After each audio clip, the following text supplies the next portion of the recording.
भुक्ति मुक्ति प्रदाता च तस्मै श्री गुरुवे नमः। ज्ञान उदधि अरु ज्ञान घन सद्गुरु शंकर रूप नमो नमो बहुबार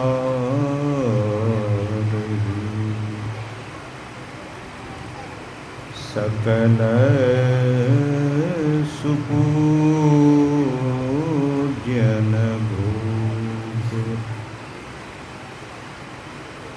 मूकं करोति वाचालं पंगुं लंघयते गिरिं यत्कृपातमहं वन्दे परमानन्दमाधवम्।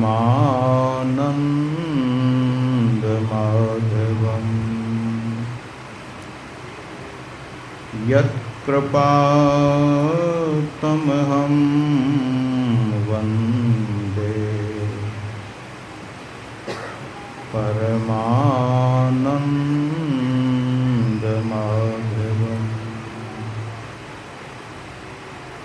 बोलिए प्रेम से श्री सद्गुरु महाराज की।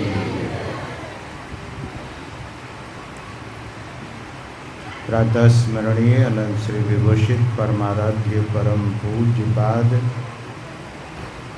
संत सद्गुरु महाराज के परम पावन युगल पद्म पदों में सदा सदा पदवंदन। उनके मस्तिष्क स्वरूप पूज्यपाद महर्षि संत सेवी परमहंस जी महाराज के चरण कमलों में कोटि सा नमन। उनके हृदय स्वरूप पूज्यपाद महर्षि साई स्वामी जी महाराज के चरण कमलों में कोटि सा नमन। संत मत के वर्तमान आचार्य पूज्यपाद महर्षि हरनंदन परमहंस जी महाराज के चरण कमलों में कोटि सा नमन। इस मंच पर अपनी गरिमा लिए वे उपस्थित पूज्यपाद गुरुचरण सेवी प्रमोद जी स्वामी प्रमोद जी महाराज के चरण कमलों में कोटि सा नमन।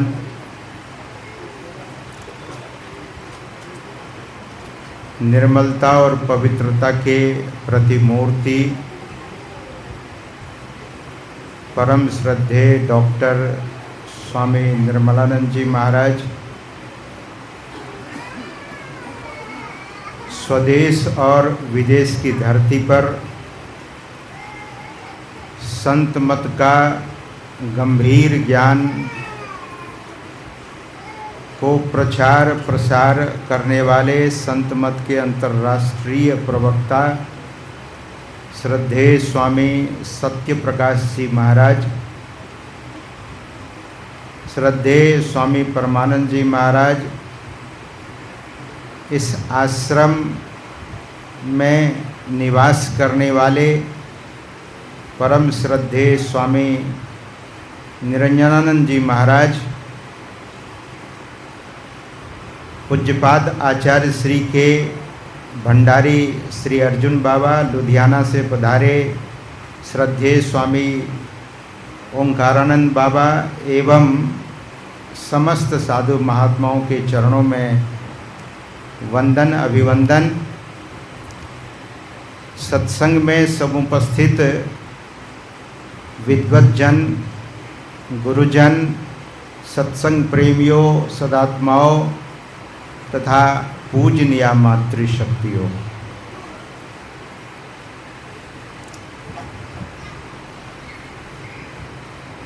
कर्म और कर्म फल का हम लोग गणित को सुन रहे थे। मैंने किसी महापुरुष से पूछा था कि कर्म के संबंध में आप जरा बताइए, तो उन्होंने कहा भगवान श्री कृष्ण कहते हैं कर्मणा गहनो गति, कर्म का गति बहुत गहन है। मैं उधर आप लोगों को ले जाना नहीं चाहूँगा। बोलने के पहले हमारे श्रद्धेय गुरु महाराज के अनन्य भक्त श्री राजेंद्र बाबू हमको कुछ संकेत करने का संकेत उन्होंने किया है, और आज इस कार्यक्रम की पूर्णा होती है, संपन्नता की ओर है। एक हमारे महात्मा ने कहा कि महाराज जी आप यहाँ से कार्यक्रम खत्म करके कहाँ जाएंगे? मैंने कहा कि कार्यक्रम खत्म तो नहीं करना है, कार्यक्रम को पूरा करना है। सज्जनों, मैं जो गुरु चरणों में रहकर सानिध्य लाभ किया है, थोड़ा बहुत सीखा है, तो वो गुरु महाराज की वाणी का उदाहरण अभी कई महापुरुषों ने दिया। सद्गुरु महाराज की वाणी में आया है, विविध भांति के कर्म जगत में जीवन घेरी फंसाता है। जीवन को फंसाता कौन है? मनुष्य कब और कहाँ फंसता है? एक दो कर्म नहीं है। सद्गुरु महाराज के वचन में विविध भांति के कर्म जगत में जीवन घेरी फंसाता है, और विविध भांति का कर्म यह जीव करता आया है। एक जन्म नहीं, लाखों करोड़ों अरबों खरबों बार इस जीव का जन्म हो चुका है। न जाने किस किस योनि में कैसे कैसे कर्म किए, लेकिन अब जो समय आया है वह मनुष्य शरीर का। कल हम आप लोग भगवान के वचन को सुन रहे थे, बड़े भाग मानुष तन पावा। अब इस मनुष्य शरीर में आकर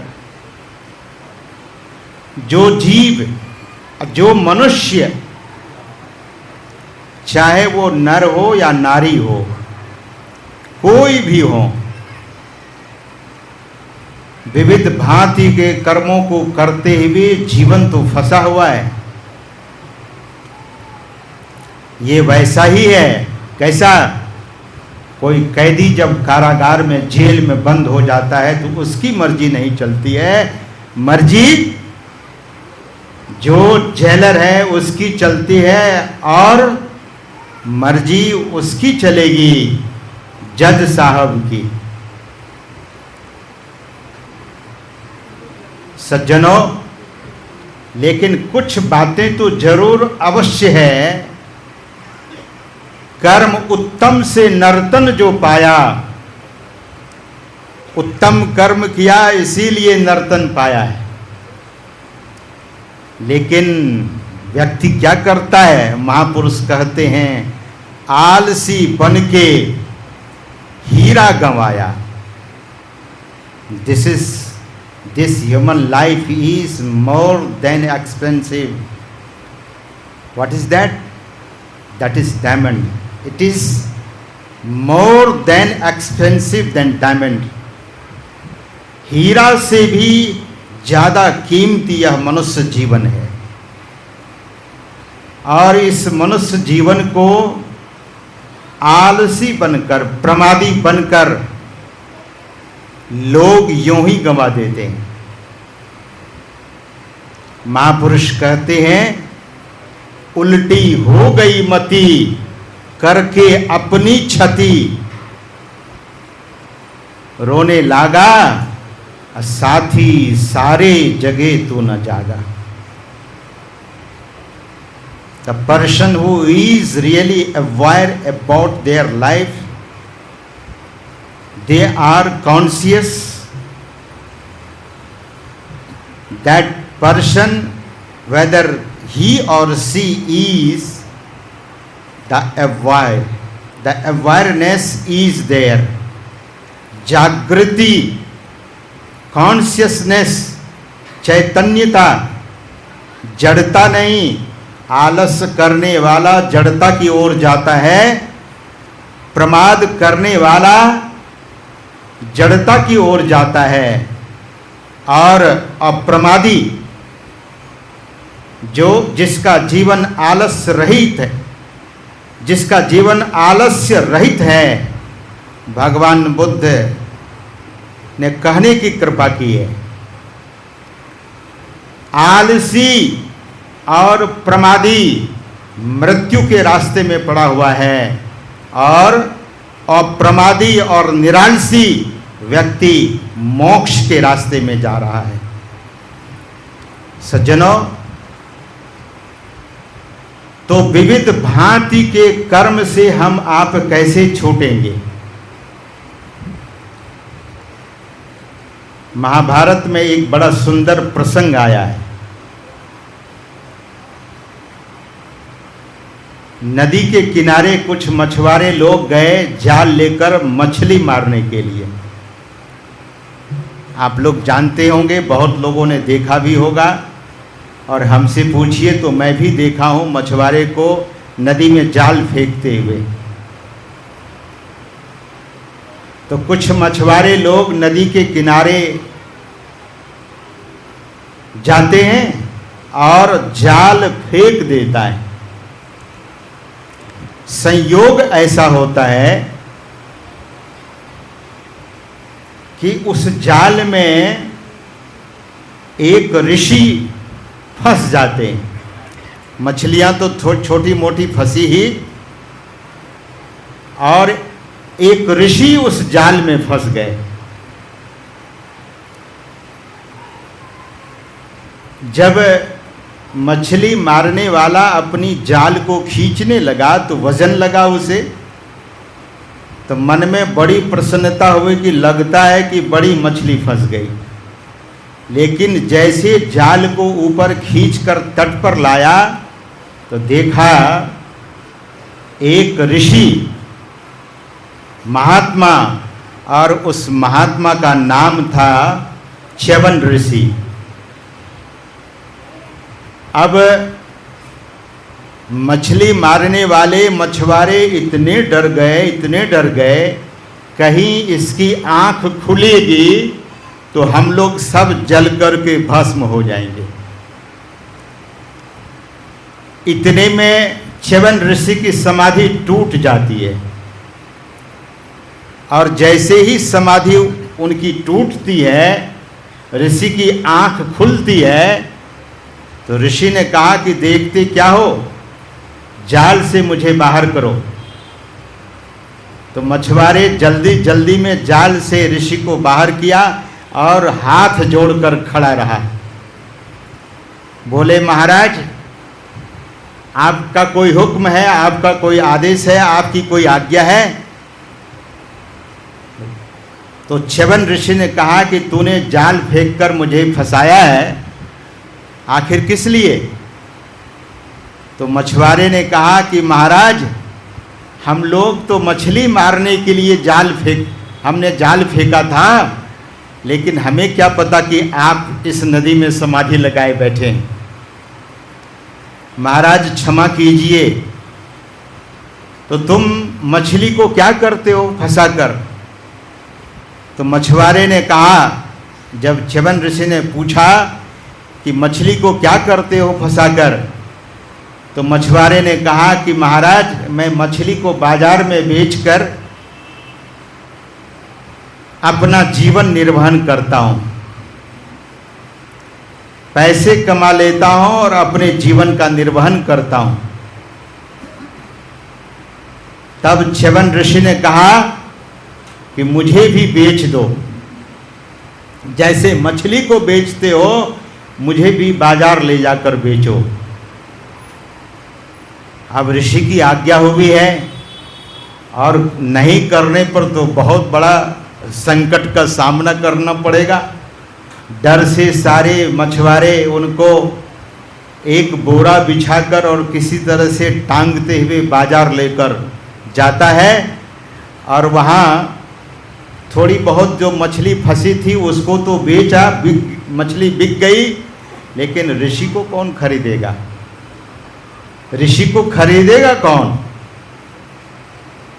जब बाजार से सारी मछलियां बिक गई तो राजा की व्यवस्था ऐसी थी कि बाजार में जो कुछ न बिके वो राजा खरीद लिया करता था। राजा को पता लगा कि एक ऋषि को बेचने के लिए लाया गया है, तो राजा भागे भागे आया और देखा कि एक ऋषि बैठे हैं आंख बंद कर, और गौर से देखा तो राजा भी कांप गया, ये तो च्यवन ऋषि महाराज हैं और इसे तुम बेचने के लिए लाए हो। तो मछुआरे ने सारी बीती बात बता दी और बोले ऋषि की आज्ञा है बेचने के लिए। तो राजा अब सोचने लगे कि मैं क्या दाम लगाऊं, क्या मूल्य लगाऊं ऋषि की।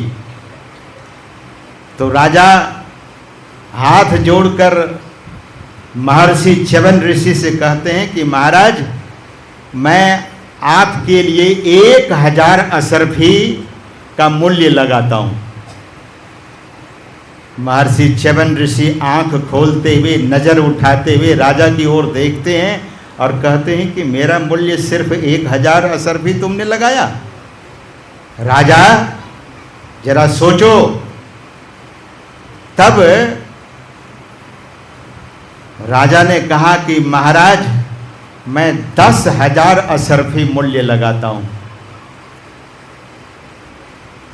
ऋषि ने कहा कि राजन जरा विचार करना, जो तुम हमारा मूल्य लगा रहे हो। राजा तो कांप रहा था कि पता नहीं अब होगा, मैं खरीदूंगा तो कैसे खरीद सकता हूं, किसी साधु को खरीदना साधारण बात है। सद्गुरु महाराज एक कथा सुनाया करते थे ऋषि बालक के संबंध में। सब कुछ देने के लिए राजा तैयार हुआ ऋषि बालक को, लेकिन ऋषि बालक ने कहा कि अय राजन, मेरा मालिक ऐसा नहीं कि तुम खिलाओगे, तुम जो खाओगे वही मुझे खिलाओगे, तुम जो पहनोगे वही पहनाओगे, तुम जिस महल में रहोगे उसी में रखोगे, ऐसा नहीं। मेरा मालिक तो ऐसा है कि मुझे खिलाता है, स्वयं नहीं खाता है, मुझे सुलाता है, स्वयं नहीं सोता है, और रात में जब मैं सोता हूँ मुझे स्वयं जो वे नहीं पहनते वो पहनाता है। रात में जब मैं सोता हूँ तो मेरा मालिक जगकर मेरी पहरा करता है। ऐसे संत होते हैं सज्जनों। ऋषि बालक ने राजा को ऐसा कहा तो राजा घबरा गया। यहाँ च्यवन ऋषि कहते हैं कि राजन जरा होश संभाल कर मेरी कीमत लगाना तुम। तब राजा ने कहा कि महाराज अब ज़्यादा क्या, मैं आधा राज्य की कीमत, आधा राज्य मैं आपकी चरणों में समर्पण करता हूँ। च्यवन ऋषि ने कहा कि आधा ही राज्य की कीमत है हमारी। तब राजा ने कहा कि महाराज संपूर्ण राज्य मैं आपको देता हूँ, आपकी कीमत लगाता हूँ। राजा ने कहा, ऋषि ने कहा कि राजन अब संभल जाओ, नहीं तो तुम्हारा अकल्याण हो जाएगा। अब राजा इतना घबरा गया, भागा अपने राजमहल की ओर, यह कहकर ऋषि से कि महाराज मुझे बस थोड़ी देर के लिए मोहलत दीजिए, समय दीजिए, मैं तुरंत शीघ्र लौट कर आता हूँ। अपने राज्य में उपस्थित हुआ, राज दरबार लगाया, बड़े बड़े विद्वानों को, बड़े बड़े ज्ञानियों को बुलाकर पूछा कि च्यवन ऋषि हाट में बिक रहे हैं और उनकी क्या कीमत लगाऊं।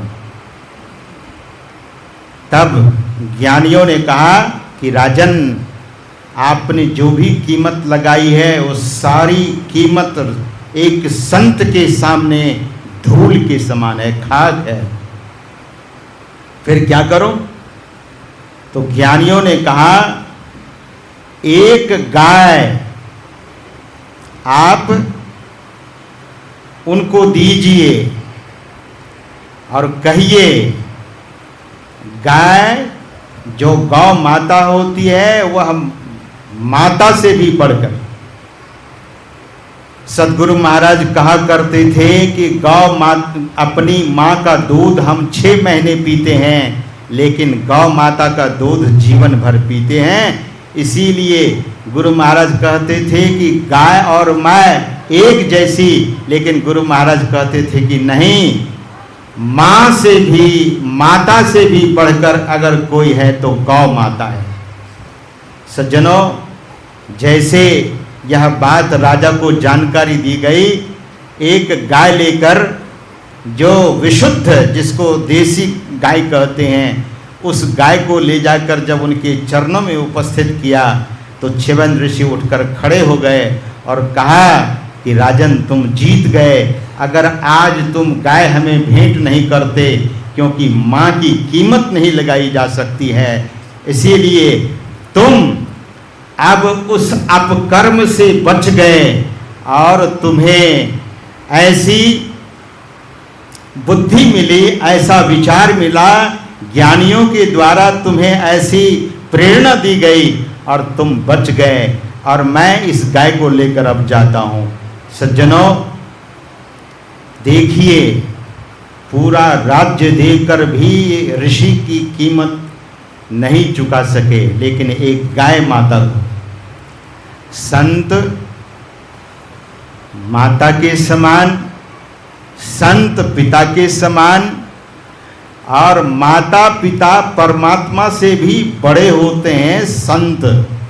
इसीलिए संत हम आपको विविध भांति के कर्म से बचा सकते हैं, वही बचाने वाले हैं। सदगुरु महाराज के वचन में कि बाबा देवी कहे कह में ही, सदगुरु गुरु ही बचाता है। इसीलिए गुरु नाम भज गुरु नाम, भजले गुरु को नाम अपूरन सब काम। अगर अपने जीवन में पूर्णता चाहते हैं, जीवन को धन्य करना चाहते हैं, तो एक नाम जपिए, जिस नाम को जप कर सभी कर्मों से ऊपर चले जाएंगे। और मैं एक बात निवेदन करना चाहूँगा, वह यह कि जिस समय कोई भी भक्त, आप या आपकी पत्नी, आपके पति, आपकी बेटी, आपके सगे संबंधी जब नाम जपता है, जिस समय, दैट वेरी मोमेंट, उस क्षण में, जिस क्षण में नाम जपा जाता है, आपके कितने कर्म दग्ध होते हैं। भजमन सदगुरु दयाल काटे जम जाला।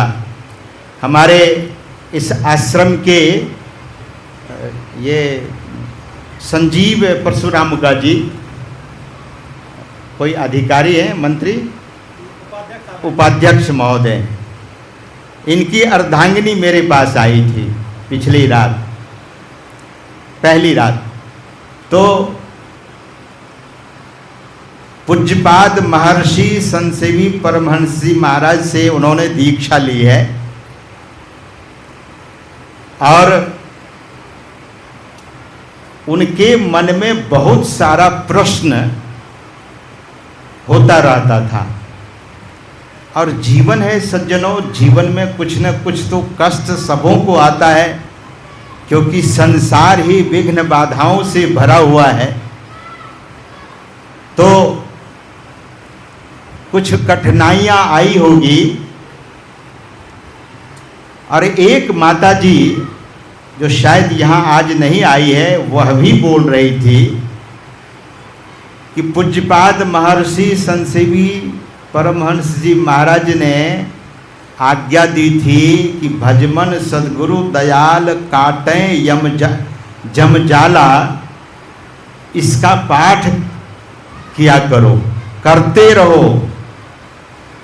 तो जब हम किसी सतपुरुष के, उस पूर्ण पुरुष के, उस सच्चे संत सद्गुरु के नाम को लेते हैं, उनका नाम जपते हैं, तो हमारे जीवन के बंधन उसी समय से कटता चला जाता है।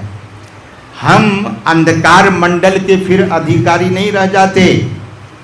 कोई भी साधक अंधकार मंडल में फिर नहीं रहता, क्योंकि सद्गुरु का नाम ऐसा है, गुरु का अर्थ ही ऐसा है। एक तरफ तो सत है, सद धातु है, सद्गुरु शब्द में सद धातु है, जिसका अर्थ होता है सत्य, जिसका अर्थ होता है परमात्मा, जिसका अर्थ होता है ट्रुथ। तो जहां सत्य है, और गुरु क्या करते हैं, गुकारस तू अंधकारो वै रुकारस तन निवर्तक। क्या करता है गुकार, दरअसल में उधर लीड करके ले जाता है। और रुकार क्या है, प्रकाश। गुरु वही है जो हमें अंधकार से प्रकाश की ओर ले जाए, कर्म मंडल से अकर्म मंडल में हम चले जाएं। और एक ही सूत्र है हम आपके पास, वह सूत्र है गुरु की भक्ति, गुरु मंत्र का जाप। पहले मानस जप, उसके बाद मानस ध्यान, उसके बाद दृष्टि योग, और अंत में नादानुसंधान यानी सुरत शब्द योग। ये सुरत शब्द योग का नाम आप सुनते हैं, दृष्टि योग का नाम सुनते हैं और करते भी हैं बहुत लोग।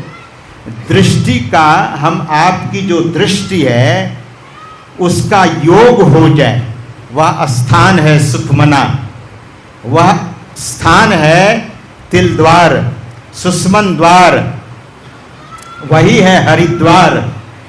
और सुरत शब्द योग क्या है, जहां सुरत शब्द में योग कर ले, यानी शब्द की खोज करे। और यह मन ऐसे वश में नहीं होता सज्जनों, शब्द खोज मन वश करे, असहज योग है ये। असत्य नाम निज सार है, यह तो झूठी देह। इस देह को झूठा समझेंगे, यह देह झूठी है, यह देह विनश जाने वाली है। यह कब प्रतीत होगा, जो सुरत शब्द की साधना करते हैं, जो नादानुसंधान करते हैं, उसी का मन वश में होता है। शब्द खोज मन वश करे, असहज योग है ये, यही सहज योग है। और सत्य नाम निज सार है, और जो सत्य नाम है वही निज नाम है। और उसी निज नाम, निज काम को करने के लिए निज नाम को पाना है, और निज नाम वही परमात्मा का सार शब्द है। लेकिन हम आपको साधना करनी होगी, हम आप साधना करेंगे तो जीवन धन्यता की ओर होगी।